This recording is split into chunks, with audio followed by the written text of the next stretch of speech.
Senior सहाफ़ी और तज्ज़ियाकार सुहेल वड़ाइच ने लंदन में नवाज शरीफ से मुलाकात के बाद बताया है कि साबिक़ वज़ीर-ए-आज़म का मुस्तक़बिल करीब में मुल्क वापसी का कोई इरादा नहीं और ना ही अभी तक उनकी इस्टेब्लिशमेंट के साथ कोई डील तय पाई है। सुहेल वड़ाइच ने कहा है कि नवाज शरीफ के मामलात अभी तय नहीं पाए और वो अभी फौरी पाकिस्तान वापस भी नहीं आएंगे।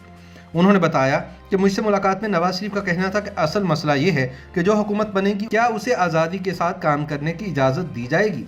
उन्होंने कहा कि लीगी कायद की बातों से अंदाज़ा लगाया जा सकता है कि जब उनकी अंडरस्टैंडिंग होगी तभी वो पाकिस्तान वापस आएंगे।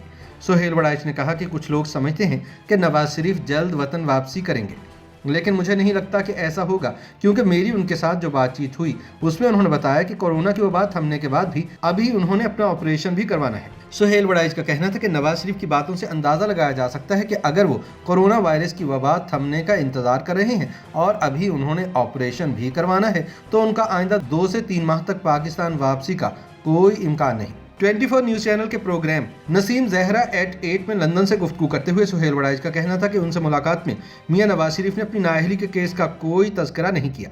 ताहम बतौर सियासतदान उनके जहन में ये बात होगी कि वो अभी पाकिस्तानी सियासत में हिस्सा नहीं ले सकते। वो यही चाहते हैं कि इस हवाले से कोई रास्ता निकाला जाए, चुनांचे वो अभी उस रास्ते की तलाश में है। सुहेल वड़ाइच का कहना था कि नवाज शरीफ वज़ीर-ए-आज़म इमरान खान के खिलाफ तहरीक अदम एतमाद लाने जबकि इसके बाद आम इंतखाबात का जिक्र करते हैं, लेकिन इसके आगे उनके जहन में सवालात हैं कि अगर नए आम इंतखाबात के बाद उनकी जमात बरसरे इक़्तिदार आ भी गई तो उसे कितना इख्तियार हासिल होगा।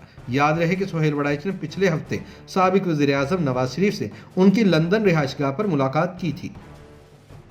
YouTube पर गूगली न्यूज देखने के लिए youtube.com की सर्च बार में गूगली न्यूज टीवी टाइप करें। गूगली न्यूज के पेज पर सुर्ख रंग के सब्सक्रिप्शन वाले बटन पर क्लिक करना ना भूलिए। YouTube पेज पर अपलोड होने वाली वीडियोस से बाखबर रहने के लिए बेल आइकन पर क्लिक कीजिए। आपको हर नई वीडियो के बारे में नोटिफिकेशन मौसूल हो जाएगा।